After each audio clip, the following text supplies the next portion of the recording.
just all coming together and everything I dreamed of every single day, working as hard as I can. This place has been born.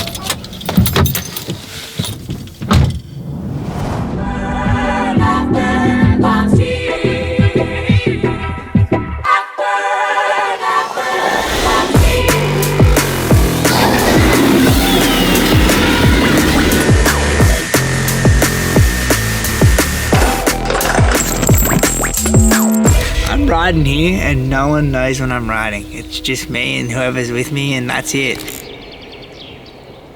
Welcome to ShredLand. It is officially activated. Thank you for watching our previous episode, 69 minutes vlog. And in that episode, we had the freestyle motocross setup in this front paddock here. It was a temporary setup just to get the equipment up and running. Since then, we've completely activated the land. When I first bought this land, I moved in January. I managed all the trades and I had them all like a loaded gun. And I was hoping all the trades were gonna come in and we were gonna get it done. Rain hit, it lasted for 4 months, and there was some gaps in between the rain, and I would try to get the trades in, it would rain again, and then I'd lose the machines, and now I'm paying for the float, and I'm injured, I'm not doing shows, so it was really hard for me to get by financially and manage it. And when I first got the land, my attitude, my mental state was, why wasn't it done yesterday? If the rain hadn't hit, I would have built everything, and then the rain would have come through and ruined everything that I built, because I wouldn't have done the civil work and managed the water and got the water running around the property the correct way. Watching how the rain moves through the property, creating V-drains, big storm water pipes under the roads, all the water just runs around the property correctly. So we really had to shape the land correctly, the roads, cut in new roads, linked up the paddocks, and then we were able to put the gravel on top and compact it. And now the gravel roads, we had like 30 truckloads of gravel come in, compacted it all correctly and done it all in the correct manner. As hard as it was with all the rain and choking it out the 4 or 5 months, it is one of those years. It's not gonna rain like this all the time. It's been raining everywhere else around the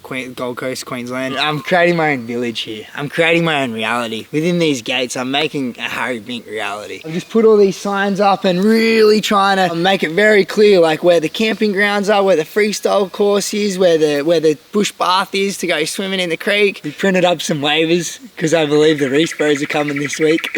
So first thing I did there was print up waivers. We've got ambulance dry run plans, so if someone gets hurt, you call up the ambulance. It's a fun time to be alive, and I feel like I've broken through now where I'm at the point where it's activated. Still got to be putting in concrete run-ins, and I want to have a dirt lander. I'm in a priority list right now just to get my career up and running again. Thanks for coming along. Like, I'm so stoked you guys are coming along watching this stuff. The heat's gonna start heating up a lot more out here. It's gonna be, yeah, we're in for a journey.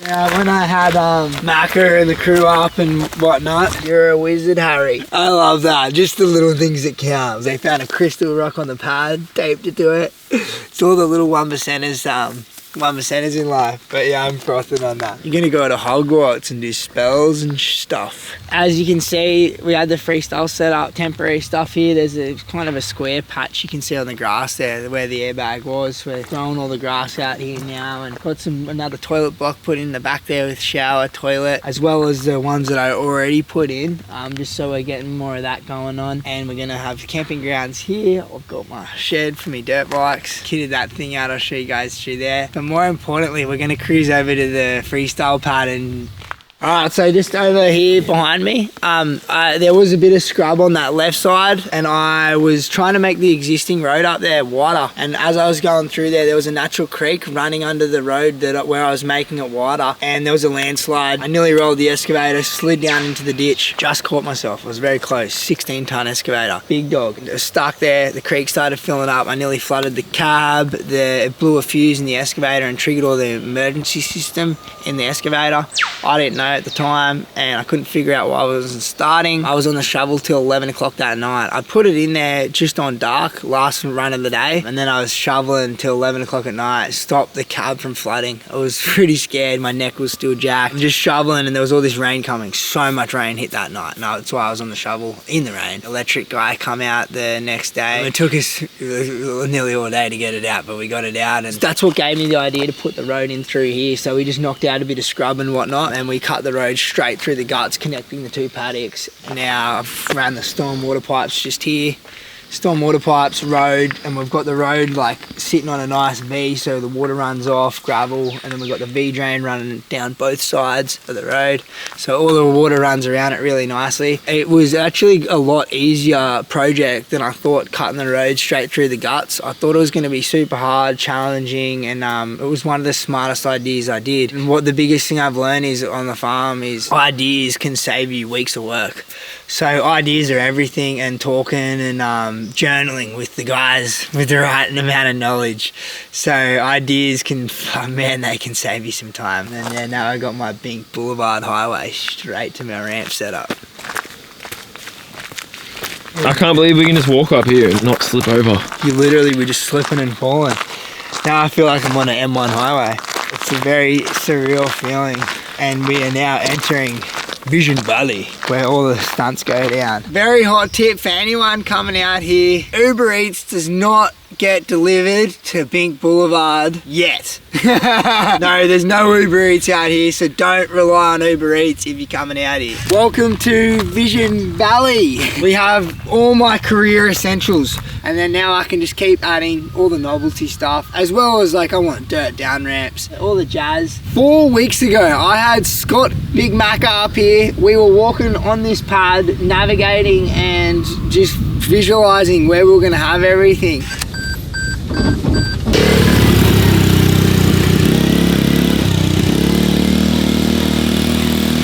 Macka flew up from Canberra straight from the airport. He owns a big civil company in Canberra, and mate, I had to get the experts in just to map everything out. And the biggest goal is right now is just figuring out where we're going to put the ramps and airbags in place.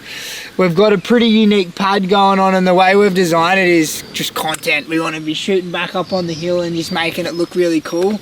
Yeah, we're just getting our ducks in line. We want the lanes exactly parallel, because we've figured out our lanes, but they're kind of doing this a bit, so we just want them perfectly parallel to each other. Not coming here to fuck spiders in a week's time.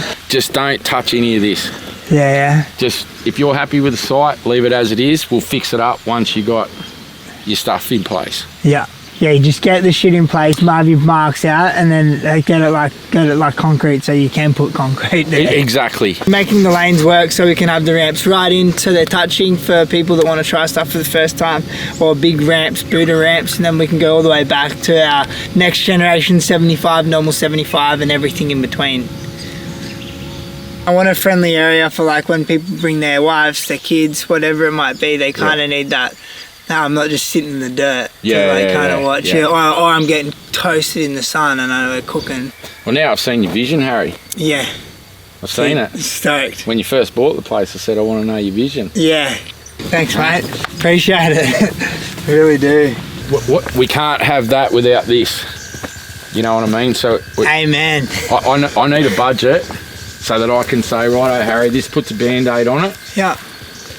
Don't get me wrong, it could fail a little bit, but I need a bit of a budget so I can go, righto, this is what we're going to do. Get me 4 truckloads of rock. I'm really happy with that plan that we've put in place to just flush out these last kings. After being with Macka, showing him the vision, and then us bringing it to life, I call him the midwife of ShredLand, because he's literally delivered this baby, this farm to life. Like, he bringing his expertise, his knowledge in civil work with my vision. He really heard me out, and we worked together really closely, and we just brought this place to life. I have all the essentials I need to get my career up and running now. I'm going to be putting in concrete run-ins this week, and a couple other things, still a work in progress. It's dirt down ramps, so I want to build a 110 pit bike track so we can have awesome novelty races when we have guests here. Big slip and slide up on this big hill up here. We're going to keep adding to it, to bits and bobs as we go, but for now we got the main essentials, and ShredLand is officially activated. Really good time to be alive. Jeez, all this talk makes me want to go for a ride.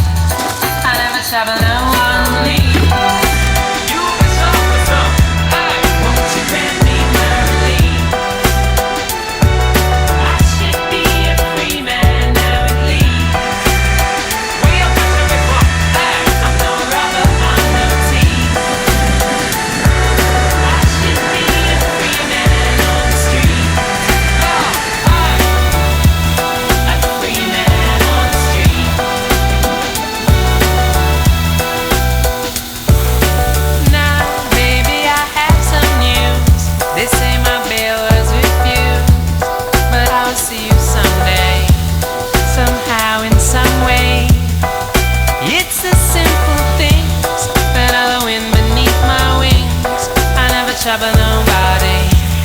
I never trouble no one to leave. You've been soft as up. Hey, won't you grant me my relief? I should be a free man at least. Where you pushing me from?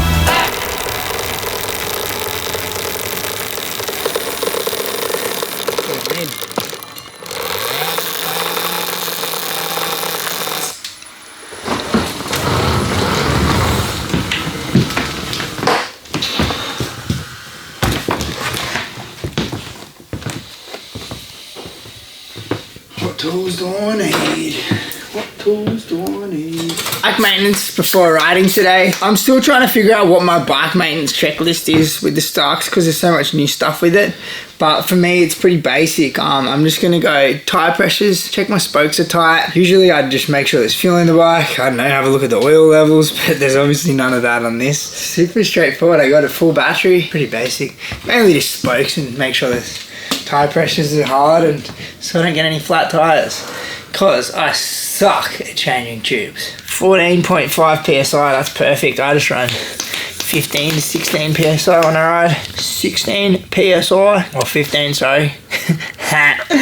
15 psi, perfect. 15, 16, 15 psi. We are on run. Oh, 14, yeah, it kind of does that when you unwind it. Happy days, I'm happy. If you're happy, I'm happy. Oh man, yeah baby. Checking spokes. Everyone has their ways of checking spokes. Some people like run a spanner and listen to the ting ting ting sound, and if the sound's off, I don't know what I'm listening to.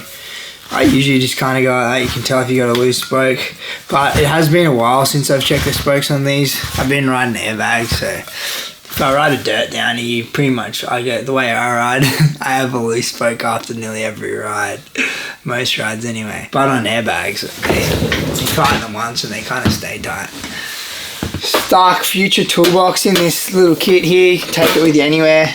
Can build the whole Stark bike. You can literally do the whole bike. So I'm just going to come in here, grab my spoke tool, do the spokes. Pretty basic. It's got a little setting in it so it clicks when it's hard enough. Fuck, they're all tight. These are all tight as. I can tell if they're loose. I'll try to find a loose one. But they're tight as, because as I said, I did them, and then when you ride the airbags, they don't tend to go loose. They're good to go. Tire pressures, I'll come back around and do the front spokes. But I feel there are no loose spokes whatsoever. Just felt them, they're all good. I'm happy. We got the chain here. Usually I go like 3 fingers, like it just hard up against the plastic guard, and there's quite a bit of a gap there. There's like half a finger gap. You can't really see it, but so I'm gonna tighten the chain. Bit loose for me. Everyone's different, but I'm gonna tighten it. Bit loose on my end. Easiest part about changing, tightening the chain, it's just these 2 tools, but this is just so easy to crack it. I just do it with the adjusters. 1, 2, and then just making sure they're even on each side. So this one, they're actually a little bit out of whack. So I'm just gonna wind this one back in at 1 turn, this one out a turn, try to straighten her up a bit, getting them perfectly even with the little marks. Stark make it really easy to get it even because they've got it numbered. It's a bit tight, so I'll just go half a turn back. No, it doesn't take much at all to tighten it. Get this chain moving. It's like quarter turns, really effective. It's good. And then when I tighten the chain, I'll just usually throw this thing in there and just get a bit of tension on the chain, so it's pulling the wheel nice and tight this way. I'm not one to really show bike maintenance either. I'm not the best at it, but just showing you guys what I do and how I do it. And 3 fingers in there, I'm happy. I don't use a rear shock. Just kind of separates you. It's like it puts lube in your tailbone or something. Your hips, oh, such an effective stretch. Mix and bobs there. Oh, fuck.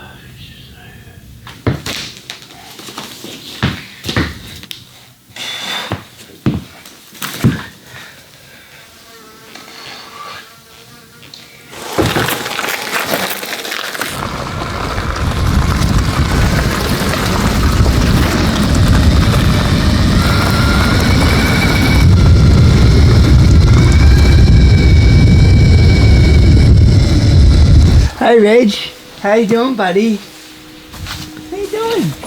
Yeah. Man, I'm still in the adaptation stage. Do I miss the broom, the sounds?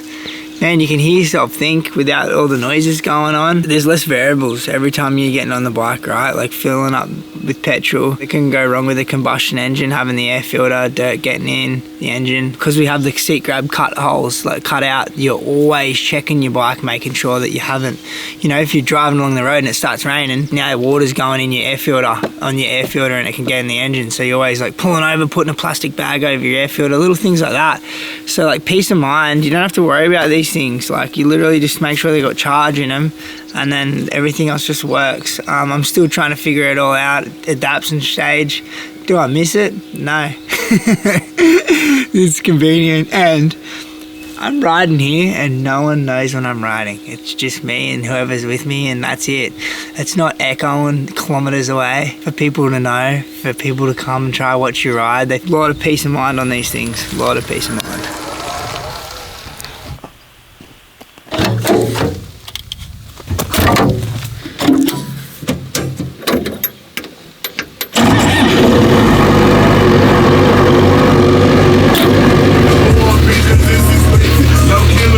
Cause you know everybody ran this business. I've been feeling like Luca, how about that shit a blessing? Number one rule in Texas, keep it solid, ain't no telling. This Texas tea is what I drink. South Walker had a trip, South had a hotel. Keep burning. Good warm, huh?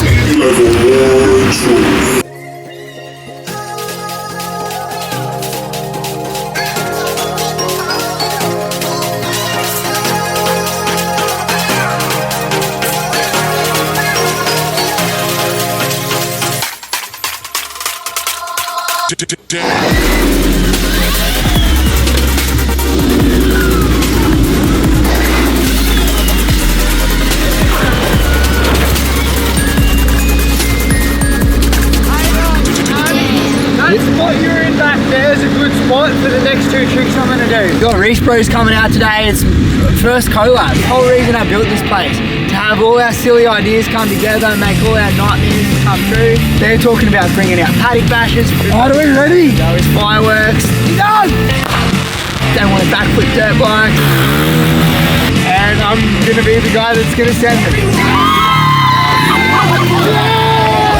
Aussies with flattened mullets going ha da da da da da da.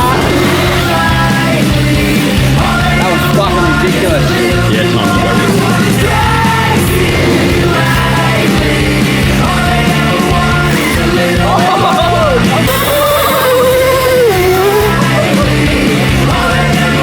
I was having a good day, and then the day got a whole lot better when I got in that thing.